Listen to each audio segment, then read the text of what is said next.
Hello, it is Anna Nimura, and I have a pleasure with speaking with Anthony Iorio from Decentral and Jack's Liberty for our exclusive talk, exclusive discussion. Thank you very much for being here. It's very nice to speak to you again. Thank you so much. Anthony, you were presenting at the Blockchain Futurist conference, and you make the announcement that you stepped down from being a CEO of Decentral. What made you step down and make this decision? So it's something that I considered for a very long time over the last year. I started realizing that more of what I wanted to do was to help people, be of service to people, do things that are going to utilize my problem-solving capabilities to more greater things. And I spent quite a bit of time thinking about how I would transition out of Decentral and treat it more as one of my other portfolio companies moving forward. Also because I'd done some things that, the way that I like to do things, not raising capital, just some of my philosophical things that I did running the company, I think could be better served with someone else running and doing more in a traditional fashion that I think that I didn't want to do, such as raising capital for the company, such as certain things that, according to my principles, I wouldn't necessarily want to do with me at the helm. So the idea was to turn it more into one of the companies that I invest in. I'm still chairman of the board. And I've been positioning Maggie Zhu, who's my girlfriend and has been with the company for 2 years, to transition into the position, and working with her and living with her for such a long time and seeing how I do things and becoming very multidisciplinary in the things that she was doing in order to be very well-rounded as a CEO was something that it became a very easy decision over time. And it's something I'd actually told her very early on, kind of in the first days we started going out, that one day you're going to run the company. So that's what we decided to do. No pressure on her.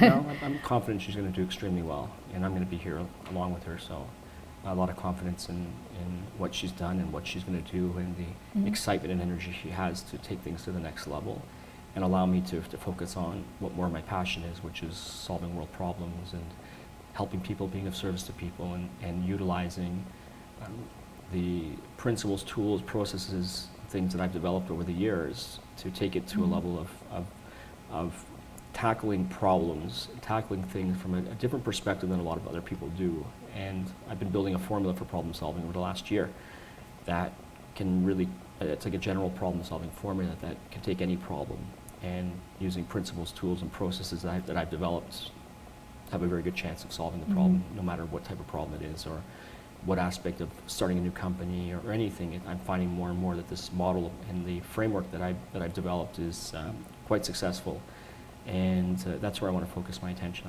on. At some point, you've been a lecturer at different universities, University of Nicosia, and also last year you've been lecturing at University of Toronto at Rotman Business School. Are you enjoying that part? Are you enjoying talking to young people, to younger generation, and seeing the enthusiasm and at the same time the hunger for knowledge and learning from you? Definitely, and it's a little bit ironic because I've never been a person that enjoyed school growing up. And I don't necessarily like teaching and following curriculums. I like talking, and I like kind of letting things flow a lot, just like I do with any of my talks. I never script or really even plan what I'm going to talk about before I go up on stage on anything. I generally just look at the audience. Feeling from the heart? Yeah, just kind of, I think when I structure things too much, I end up getting more confused, and I don't follow the structure, and I like to adjust things based on the audience and based on questions and based on interactions with the audience and what I'm seeing with the audience. So my thing has always been to not think about stuff really before going on stage, and just kind of looking at the audience and be able to see and just let things flow.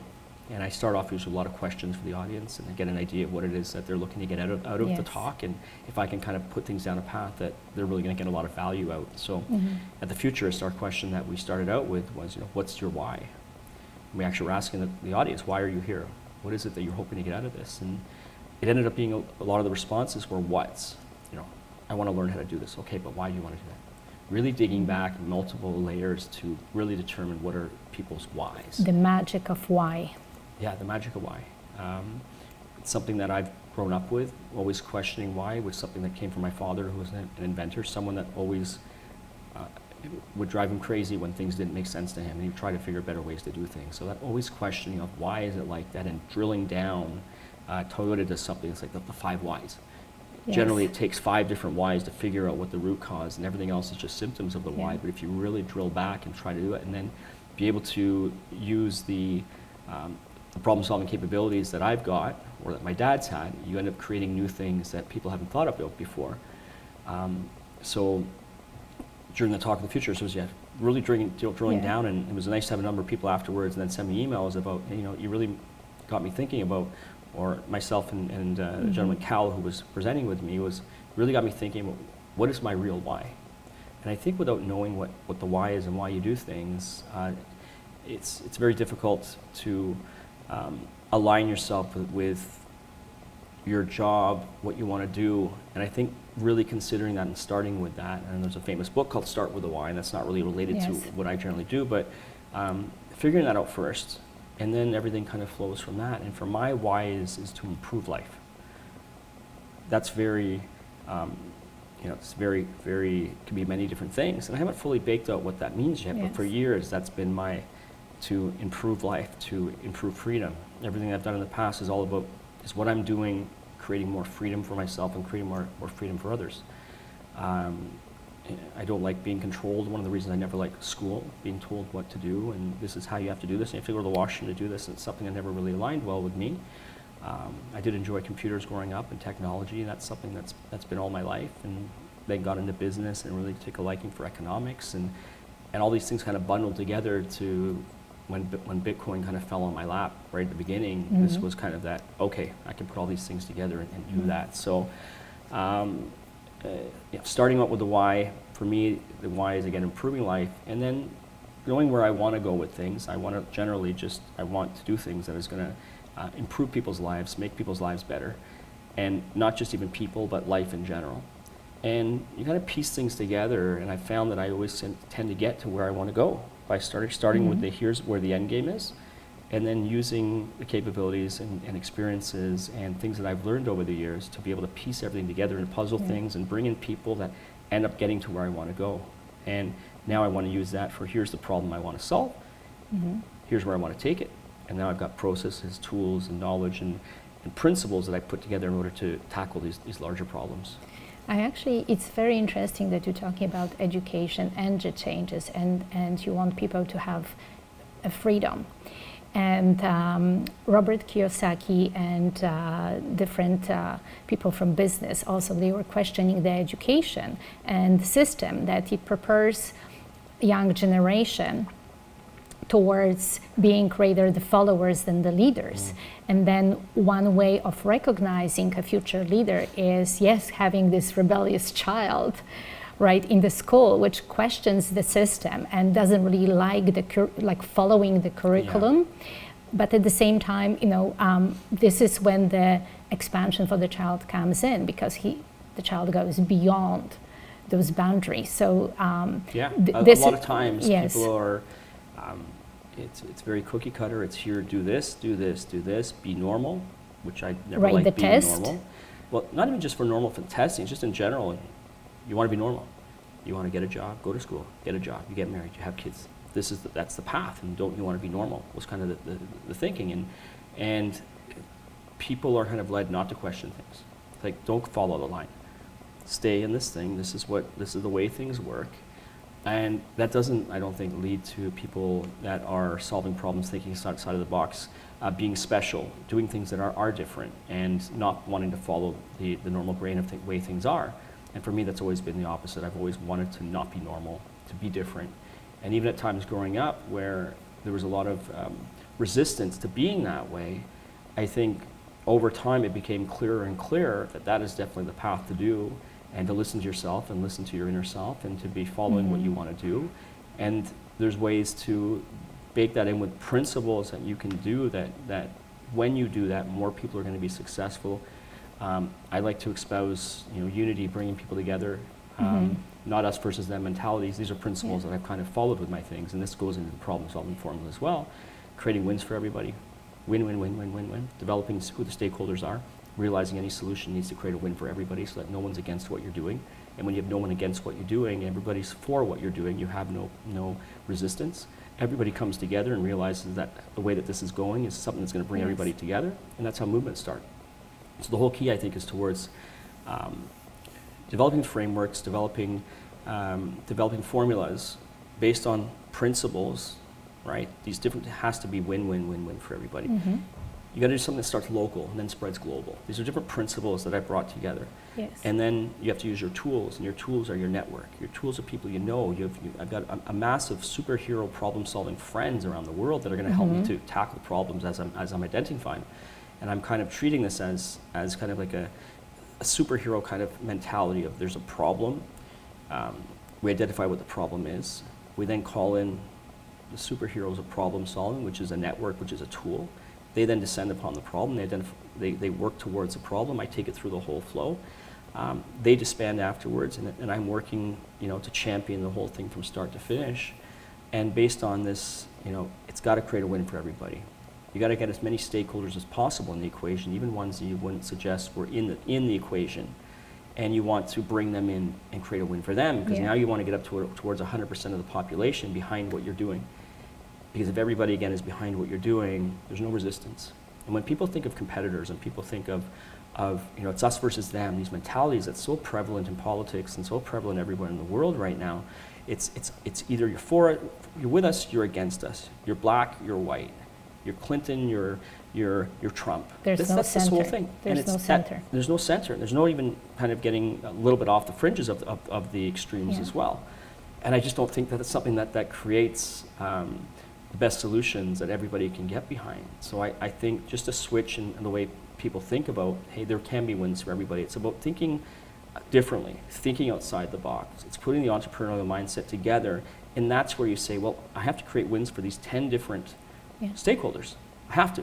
There's no solution that I can come up with that doesn't do that, because I don't want 80% of the people for what I'm doing and 20% against. So it takes that extra thought process and the tools and formulas that I've been building in order to create those wins for everybody. And I think that's very powerful, and that's why I think I'm going to be getting a really good edge on tackling some of these major world problems with the formulas that I've been coming up with, and that's really where my goal is too. And I think from there, hopefully create movements based around love, optimism, positivity, all these positive things, removing negativity, and I think that will spread. There's actually one thing. I had a chance to talk to someone just yesterday about negativity, as you mentioned, and my comment to it was that we're using the same amount of the energy, either to be positive or negative. It's just our choice towards like which direction we are going to go. And either if we choose positivity, then of course we are evolving and we are just able to do something better and also give that energy to some other people as well, right? To bring the passion. A lot of people also are saying that change is difficult. Change is difficult because sometimes we thinking we are unique, what we have, I'm going to cherish, and we are kind of stubborn in what we have and we want to hold on to it. Not even seeing that, yes, sometimes grass is greener on the other side and just like move forward. And at the same time, because of that, people are starting to create some kind of the culture around them and holding on to everything what they have. And culture is one of the most difficult things to change. How this can be done? So there's two different things there. I think there's the the positivity, the negativity, the energies. So the energies, I think, of what you put out is what comes back. And I believe that. Do you believe in karma?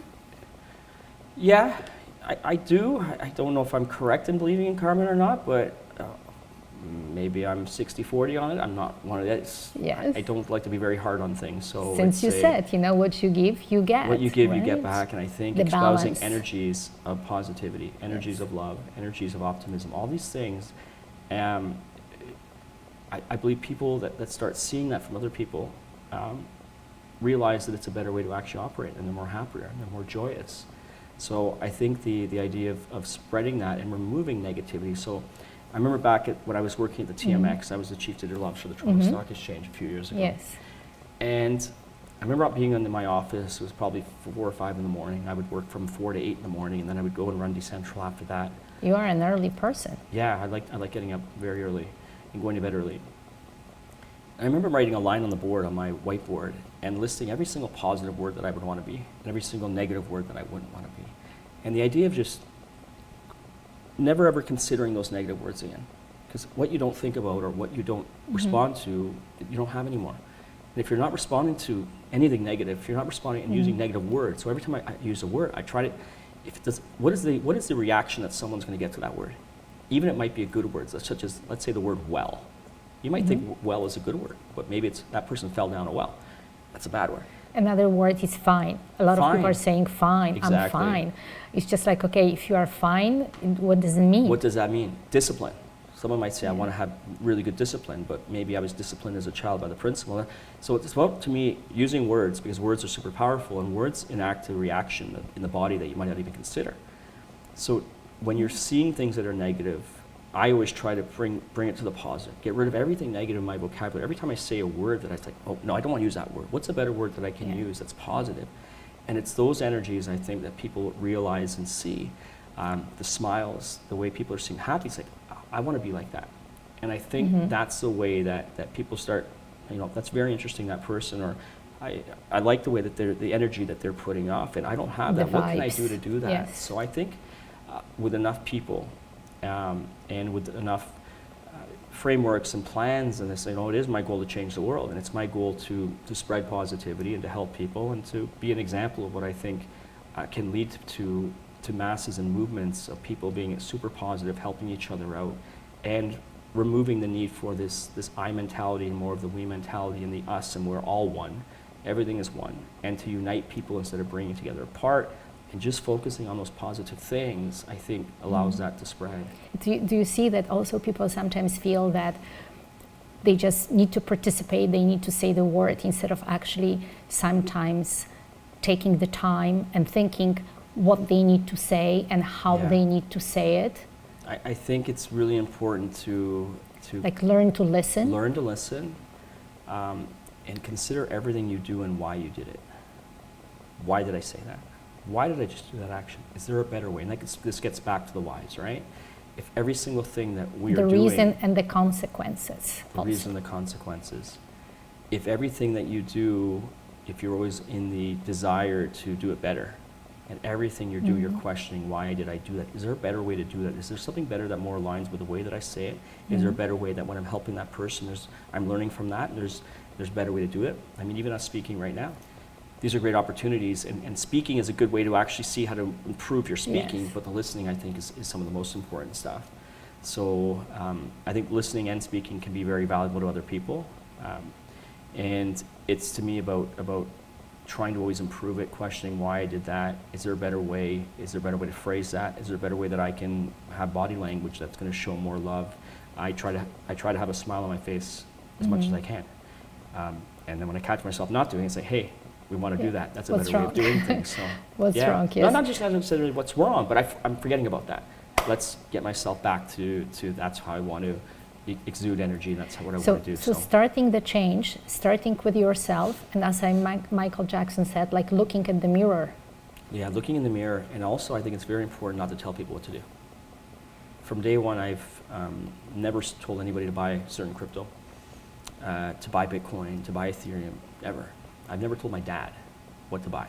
And he will ask me, and I'll say, hey, you know what I'm going to tell you? I've told you many times. I don't want to be the person responsible for any decision that you make. So it's very important, I think, for the individual to make their own decisions in life. So whenever I speak, I really try to avoid you've got to do this, because then I become someone that someone might look up to and take my advice, which then if something goes wrong, it's, hey, I listened to that person, maybe they're not right. And it even gets back to the way parents potentially do things as you're growing up. When you see differences or you see things that don't align with how you are, it's, hey, I'm questioning that now. Does it mean I should question these other things that person said or did? But I think there's one more thing what you're doing then. You're just encouraging people to think for themselves and take responsibility for their actions. That's exactly it. So there's always these caveats that I say. This is actually Jordan Peterson in his book, 12 Rules of Life, if I remember the title correctly. He talks about it, like people avoiding the responsibility instead of taking the responsibility. Yeah. And okay, even if there is something wrong, don't be afraid to do a mistake. But what you can take from it, learn from it. Challenges become your opportunities. Embrace the challenges. respect them, I believe. You know, this is what I like to do. Yes, yeah. Not telling anybody to do that. Yes. But I think looking more and more about challenges in life is what you learn from, Yeah. and then you grow from. And there's nothing wrong with making mistakes. Mistakes are actually great as long as you're not. I don't think making Yes. mistakes consistently in the same area, or else you're not learning from it. So the idea that challenges are opportunity, that hardships and troubles are what really build up a person's character. I mean, tons of struggles that I've gone through in my life, from depression to other things, that's built me into who I am, and being able to understand that and then come out much stronger from it. So. But I think that's the beauty of life, that, you know, when you're down, this is when you actually can pick yourself up and You can, but I just think many people don't look at it that way. They look at it as the poor me, I'm the victim, instead of I have the ability to change. the victim mentality is very difficult to change. Yeah, but I think it can be done. And I think Of course it can be done. showcasing the things, and You mentioned your dad and his principles. So how certain events in your life shaped you in a way? Like, Well, what made you really kind of, you know, to become who you are right now? Yeah, I think what I mentioned about my dad was the always questioning why, and not liking when things don't make sense, and is there better ways to do things, and that's how he's invented things. That's how he's been a person that's very good at solving problems and what he does, and that's where I learned a lot from that. And then I've taken things to the next level by creating formulas and creating frameworks for solving problems. I think it's also just the love that my parents had, amazing parents. It was always kids first, always doing things, and even at times maybe where they didn't.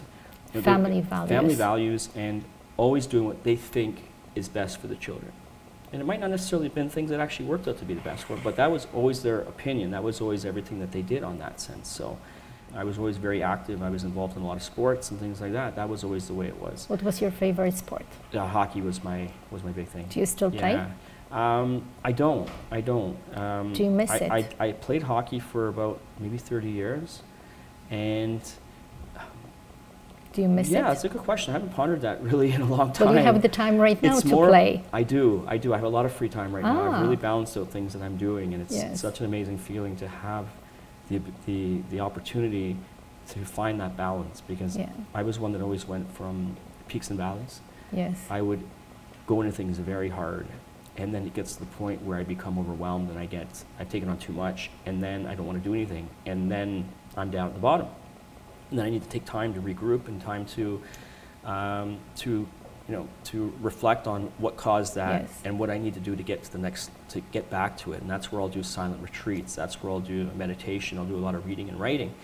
And my goal, as I was doing these peaks and valleys, was to figure out a way that I can consistently stay balanced over time and be able to take anything on, but still make sure that I'm allotting the time for myself that's needed on a daily basis in order to draw back from this world, this very intense, fast-moving technological world that's very difficult to keep up with. And if it's hard for me to keep up with, I can imagine how the older people keep up with things. Things are advancing so fast, and many people, I don't think, know what to do and how to deal with the bombardment of information and things that are coming at us on a daily basis. And this leads to the depression. It leads to the use of medications, all these different things that people do, and I think about finding that balance. It's scary. It's scary how how much people are trying to escape their life and try to find solution in the wrong direction. You mentioned you like reading, fiction or no fiction? Generally nonfiction. Yeah. What's your favorite topic? Well, something that I read frequently that I really enjoy. I like things that are very easy to go through. I think clarity of message is very important, and you have clarity and you have noise. And a lot of books that I read, there's a lot of noise involved in it. There's a lot of things that the brain doesn't actually want to absorb. And the hype, it's like sometimes they are like it's very fluffy, too much, it's very filler, that uses standard cookie cutter formula. I like books that you can tell that the author he's different, he's written every word. I liked, we talked earlier about some Stoicism, not here but prior, and I like the Daily Stoic. The Daily Stoic is a great book of meditations where there's 365 of them, and every day you read one, and it's only like a paragraph, and it gives a quote from a philosopher and then explains what the quote is, and then during that day to think about that, and that becomes a meditation for that day, There's so many different Is great it daily things in there. stoic? Is it something on Instagram actually as well? I think They could have something on one of Instagram, but they're a podcast, so they have a daily Yes, podcast. They yes. have the book, which is 365 pages, which goes through every single 365 different meditations per day. They also have a Right. storefront and things like that. But there's a lot of stuff of value that I get out of that, and thinking about, challenges being obstacles being challenges, or challenges, sorry, being Yes. being the way of being able to get through things and learn. And the troubles and hardships that you go through in life is what you want to, because that is actually how you're progressing into learning and moving forward. And just a number of different things that make so much sense to me, and there's things that don't make so much sense to me in there as well. But in general, that's something that I enjoy reading, and reading consistently and refreshing myself on a lot of philosophy, a lot of things that it's about learning. I think learning should be something that's done the most in a person's life, and that's what I'm trying to do. I love learning. Yeah, I agree with you. I should think be like nonstop learning. every single day, I think this is how we evolve, right? We're learning from what we're doing, we're learning from our mistakes, we're learning from books, from notes, or from one word what someone said, and we can pick it up on that. Anthony, are you thinking about philanthropy? Yeah, definitely. Yeah, as I said What at the kind conference, of philanthropy? wellness, well-being, having programs and frameworks that I can work on with friends and family to balance lives that I see in those around me that are challenged, or that are, I don't like to use the word lost, I find it as a negative word, but you look around and there's just a lot of people that just seem to be in a state of not knowing what to do and how to handle things, and it's a struggle. And I think being a guide, or being someone that can help people and listen to people and understand and be able to categorize people. Okay, this person is I recognize this as that person, because it's the same as when I was dealing with another person, be able to identify, and be able to listen intently, and be able to provide a plan of action if they want to listen, about here's where I think you can do it in order to provide more balance, which will lead to more joy and happiness in your life.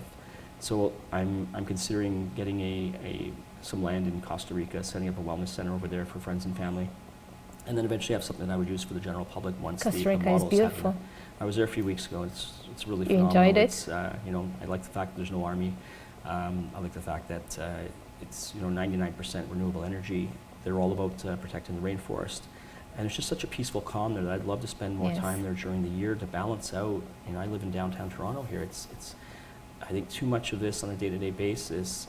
You start shifting towards this, and without the balance to bring you back and resetting and being able to have that consistent balance, I think it leads to a lot of the troubles that we've seen and that I've gone through. Do you think that city life is tough? I think it can be tough, but depending on what you do, it can also be easy to do the things that meditation, yoga, really internalizing things, spending time in silence, all those things which I think can counteract the busyness of cities. Silence, as you mentioned, as we said, people need to listen more, and sometimes spend time with themselves, listen to themselves as well. Yeah, I do silent retreats. I'll do it in my home. I'll do like a week of silence with no technology, and just reading and writing and fasting for 5 days with just tea and water. Those things really I find helps to create a reset. Are you fasting sometimes? Yeah.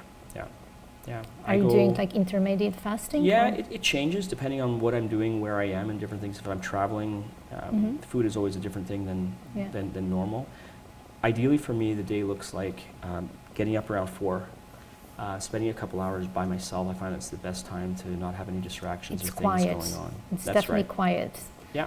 during that time. And then, doing more things, whether it's around 8 o'clock or so. I like to be going out for a lot of bike rides, and I've been going up to the gym, 3 times a week, 4 times a week. That's up in Vaughan, so outside of the city, which gives me a chance to visit my parents, which are up in that area as well, which is nice.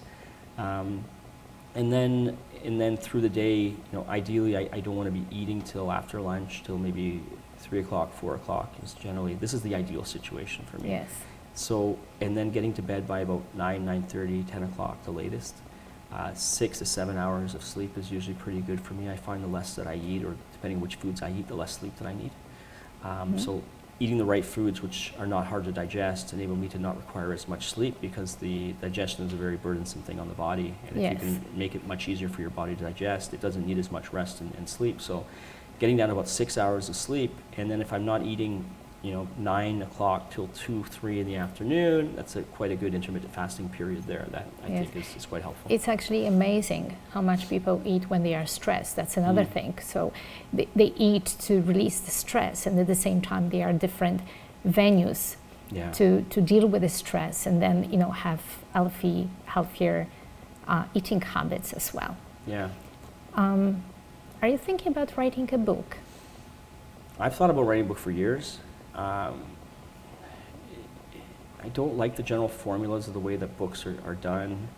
I don't think it needs to be something that needs to be super long. I like to be very concise with words. I don't like to have a lot of fluff and things. But yeah, I think it would be helpful to... A book of values. Yeah, it's values, principles, processes, formulas, all those things that something that makes it easier for me to...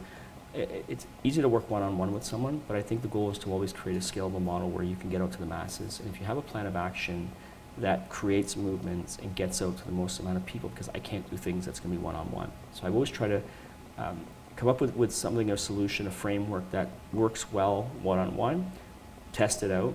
So this is the local, test and do local, and then scale global. That's kind of the mentality I've had and one of the principles that everything should be able to be done local, and you solve something here, and then you look at how you scale that out in a way that I'm not necessarily doing it myself, but it creates movements so that based on the principles of everybody winning and uniting people, that eventually people will start moving towards doing that, and it spreads out on its own. That's kind of that principle of think global, act global, Yes. act global. You gave me the answer to the question I wanted to ask you. Oh, okay. Because one of the things which I've noticed, like people sometimes spreading themselves too thin, that they just, literally they want to start everything big and be everywhere and attend every single event instead of actually, concentrating on certain things and be a little bit choosy and say, okay, this is good for me, but I'm going to build at this particular point, and then when I have this foundation, then kind of exactly. go higher. This is something that I did, that I've done all my life, which is really go deep and hard into things and just, crush it, just keep on moving. And this happened with the Bitcoin space. Hearing about Bitcoin in 2012, starting the Toronto Bitcoin Meetup Group, bringing people together, all the ideas coming together, setting up national organizations for nonprofits. Yes, that was actually amazing. Starting Ethereum, creating wallets. I had so many projects that were going on at one time, and that leads to the issues. And I think creating more balance is what I've been striving for in a way that I never get to say, I'm doing too much right now, and I need to stop doing what I'm doing. So it's really about taking things slower, but finding that good balance, because I still want to do things in an expedited way, but not to the point that I'm going to get overwhelmed and overloaded. But that was the fascination. You were fascinated. I was fascinated with that, yes, but it also was a learning experience of that leads to issues. I've got to adjust in order to still do what I want to do, but maintain the balance that I need in order to carry it out.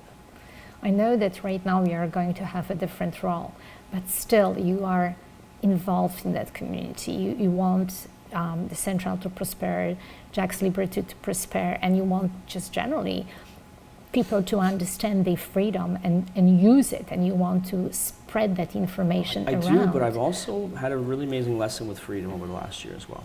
I realized as more and more I was pursuing freedom, the less freedom that I actually had as well.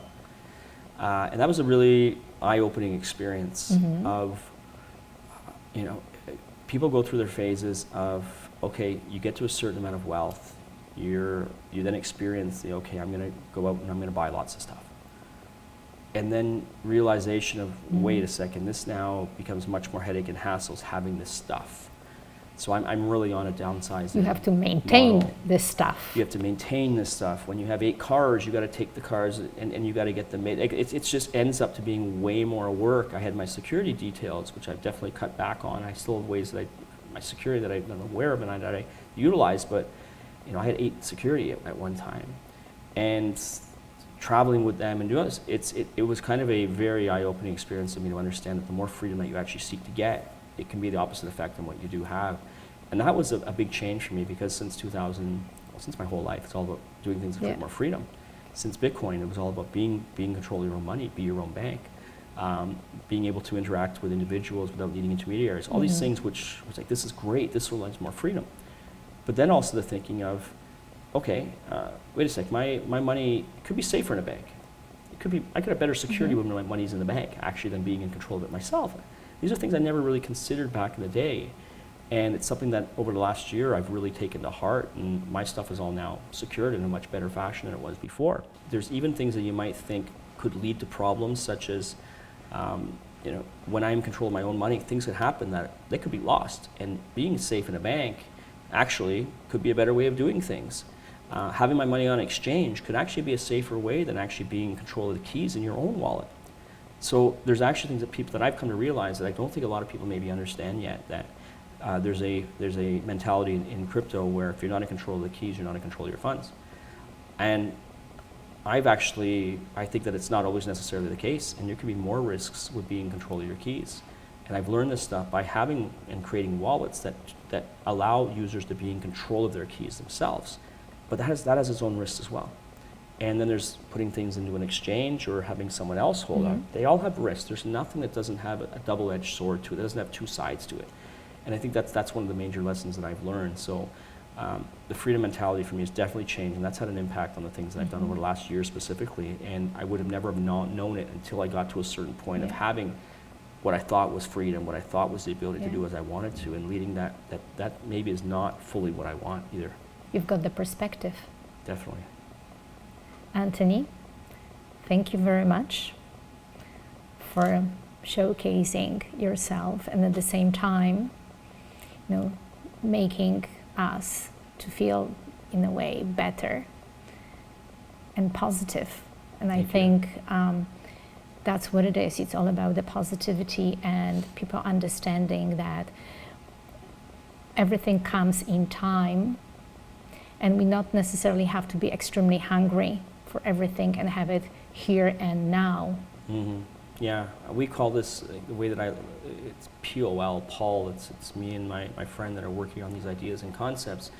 It's positivity, optimism, and love, and treating that in every engagement, every interaction, and thinking about those things first, and am I doing that before responding, before providing reactions? And I believe if everybody was to look at things in the light of positivity, optimism, and love, and then responding or reacting, and getting away from those instinctual reactions of fight, flight, I'm here to survive, I think there'd be a lot of changes in the world, and that's what we're trying to bring forward is the idea of Paul. I'm actually very happy in a way right now. Can I say that you are stepped down from being a CEO and you're transforming into being actually chairman of the board and having that time to spread those messages, because otherwise you will be concentrating more on the technology, whereas there's more to technology, and absorbing that and balancing the technology and your life and understanding what you are here for.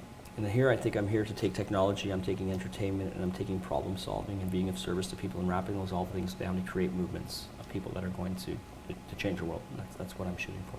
I'm looking forward to the future. I'm looking forward to Anthony's future. Thank you. Thank you so much, Anthony. Thanks.